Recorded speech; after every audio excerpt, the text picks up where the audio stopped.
Hello, मैं हूं किंजल सरकार। फंडू ट्यूटर नीट चैनल में आपका स्वागत है। आज हम देख लेंगे कि सुप्रीम कोर्ट का क्या डायरेक्शन है रिगार्डिंग नीट यूजी काउंसलिंग। हालांकि ये जो नोटिस उन्होंने निकाला है ये नीट यूजी पीजी दोनों के लिए है, बट आप बच्चों नीट यूजी के स्टूडेंट्स हो तो मैं नीट यूजी पर ही फोकस करूंगी।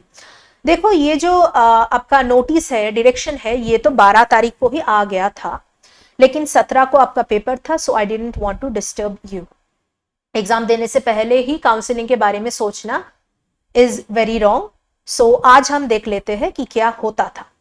देखो बच्चों, 2 लेवल में काउंसलिंग होता है, ऑल इंडिया लेवल और स्टेट लेवल पे। ऑल इंडिया लेवल में राउंड 1 राउंड 2 मॉप अप होता है, स्टेट लेवल पे भी राउंड 1 राउंड 2 मॉप अप होता है। ठीक है, ऑल इंडिया कोटा में देखो पिछले साल यानी कि 2021 पे पूरा काउंसलिंग हो जाने के बाद भी 323 सीट्स खाली रह गया है। तो देखो, अगर काउंसलिंग ठीक से हुआ होता तो 323 बच्चे जिनका मार्क्स बॉर्डर लाइन पे था वो आज एमबीबीएस गवर्नमेंट मेडिकल कॉलेज में बैठा हुआ रहता था, है ना। पर ऐसा नहीं हुआ। ऐसा क्यों नहीं हुआ? ऐसा क्या हुआ कि ये इतने सारे सीट्स खाली रह गया?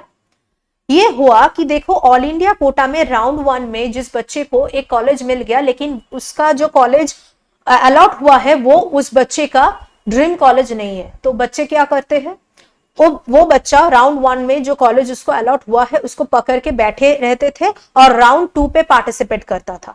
राउंड 2 में वो बच्चे को जिस कॉलेज मिला है वो भी शायद उसका ड्रीम कॉलेज नहीं है, तो राउंड 2 में भी वो अपना कॉलेज जो मिला है उसको पकड़ के बैठा रहता था।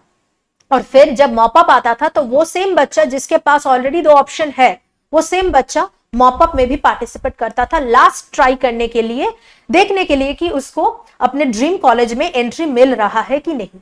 तो दिस इज अनफेयर ना। ऐसा ही चीज स्टेट कोटा में भी होता था। देखो, ऑल इंडिया कोटा का राउंड 1 पहले होता था, उसके बाद स्टेट कोटा का राउंड 1 होते हैं।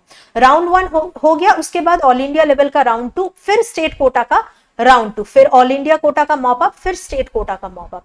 ऐसे करके हमारा काउंसलिंग जो प्रोसेस है वो चलता है।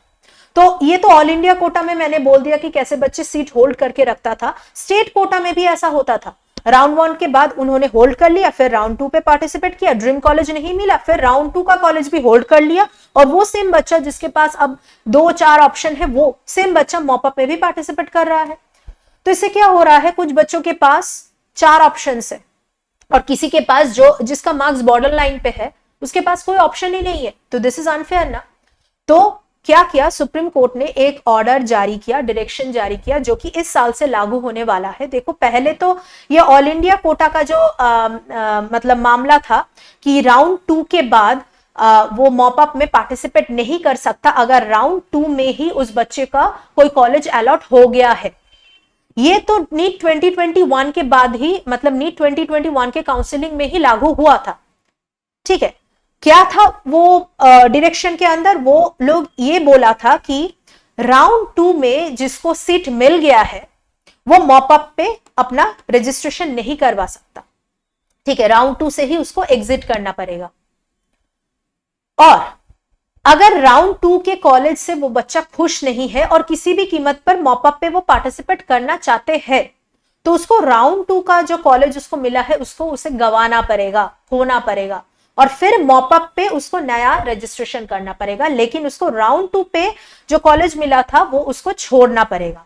ठीक है, ये सेम चीज इस साल से स्टेट कोटा में भी लागू होगा कि राउंड 2 पे अगर किसी को मेडिकल कॉलेज मिल गया तो भाई तुम खुश रहो, उसी पे खुश रहो और काउंसलिंग प्रोसेस से बाहर निकल जाओ। अगर तुम खुश नहीं हो तो ये कॉलेज जो तुमको मिला है वो सीट को छोड़ दो और मॉपअप पे फिर से रजिस्ट्रेशन करो। ये स्टेट कोटा में भी इस बार लागू होने जा रहा है।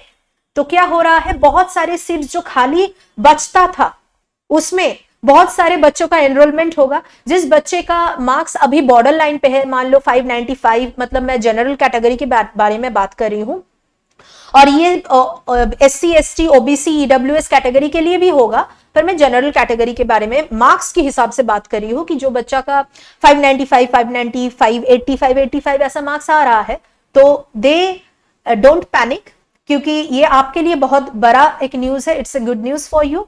और देखो, अगर किसी को लगता है कि तुम MCC को उल्लू बना सकते हो, देन यू कैन नॉट। ठीक है, उसको कई के बच्चे को लग सकता है कि ठीक है हम राउंड 2 पे तो पार्टिसिपेट कर लेंगे, उसके बाद हम कॉलेज का सीट को होल्ड करके रखेंगे और फिर मॉपअप पे अपियर हो जाएंगे, कौन देखने वाला है। ऐसा नहीं है। देखो ये जो अथॉरिटीज है MCC, NMC, they are central level authorities, उनके दिमाग में कुछ है इसीलिए वो सेंट्रल लेवल अथॉरिटीज है। उनके ऊपर अपना वो जो बोलते हैं ना टैलेंट मत दिखाना, ठीक है, स्मार्टनेस मत दिखाना, ठीक है। क्या किया है उन्होंने कि उन्होंने एक सॉफ्टवेयर को डेवलप किया है जहां पे जो बच्चे ऑल इंडिया काउंसलिंग और स्टेट काउंसलिंग दोनों की लेवल में जो बच्चे राउंड 2 पे काउंसलिंग के लिए रजिस्टर कर रहे हैं उनका नाम और रोल नंबर एक कॉमन पोर्टल पर सेव हो जाएगा, ताकि वो बच्चा अगर मॉपअप में भी अपियर करे और उस पोर्टल में इंफॉर्मेशन मिले कि उसको तो राउंड 2 में ऑलरेडी कॉलेज अलॉट हो चुका है, तो वो आपको पकड़ लेगा और आपको मॉपअप राउंड में अपियर नहीं होने देगा। So please don't do this चालाकी with MCC and all the central level authorities. और देखो ये बोला है कि candidates up to round 2 of all India quota and state quota shall not be eligible to participate in further rounds for all India quota or for state quota from the academic year 2022 to 2023 onwards। मतलब इसी साल से वो लागू होने वाला है, ठीक है। तो thank you very much for watching this video. अगर आपको ऐसा क्लियर कट अपडेट चाहिए तो चैनल को आपको सब्सक्राइब करना पड़ेगा बॉस, ठीक है, और लाइक भी कर देना। इस वीडियो को आग की तरह फैला दो अपने दोस्तों के बीच में। और जो बच्चे नीट 2023 के लिए प्रिपेयर कर रहे हैं वो प्रिपेयर करना शुरू कर दो, देर मत करना, क्योंकि आपका अगले साल जो नीट होने वाला है वो या तो मई के एंड में होने वाला है या जून के बिगिनिंग में होने वाला है। और आपको ये मान के चलना पड़ेगा कि मई के फर्स्ट वीक में ही एग्जाम होगा, ठीक है, क्योंकि ये एनटीए है, कुछ भी हो सकता है, कुछ भी डिसीजन हो सकता है उनका और वो डिसीजन बदलेगा नहीं, ठीक है। Thank you very much again for watching this video. Bye.